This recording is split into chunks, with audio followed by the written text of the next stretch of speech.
There's about 11,000, maybe at this point, 12 to 13,000 applicants, and we only hire less than 1%. And from all of that, it's a fraction, right? From anybody who comes in, by the time they come in person, the biggest thing is a killer instinct. You can have the best resume, but if you can't come in and have that killer instinct, how are you going to convince a CEO that you're going to take his business from going bankrupt to having the ease where his pillow is soft at night again? Or how are you going to take a spouse, a wife, a father, from not having those bad conversations where they're about to divorce or the business is about to have a divorce? No, what is that paradigm shift? What is that conversation you need to have? Can you actually process and have that conversation?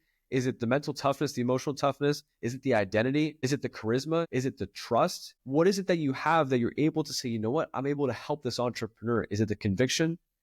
All that you're able to see in person. You can shake hands. For me, it's almost like the back of my hand. Once you shake somebody's hand, you know, man, that's that guy or that gal, man, I can't wait until they have the opportunity to jump on the phones, because you know what's going to happen. You know, man, he talks very soft. Say that again. Like, have those conversations. Can you put it on a resume, but can you actually have that killer instinct? Can you actually drive?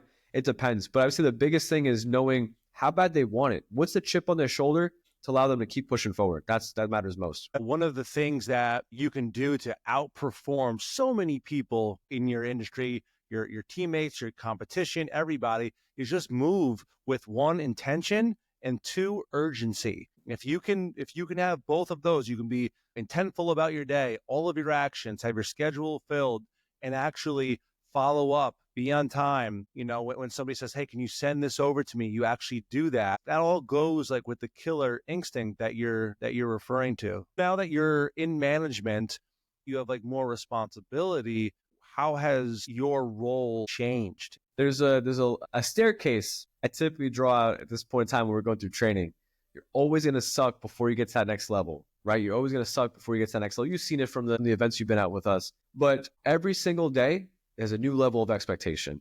Every single day, what you were able to handle, you're now expected to be here. You're expected to drive. Why? Because I'm working with the founder, a leader, CEO, #1 YouTube and podcast for entrepreneurs around the world, #1 Wall Street bestseller, all these different things, 10 different companies. The level of expectation is there. What am I doing? My role has only gotten far more intense. Am I selling? More than ever. Nothing's changed on that front. In fact, it's probably tried to quadruple.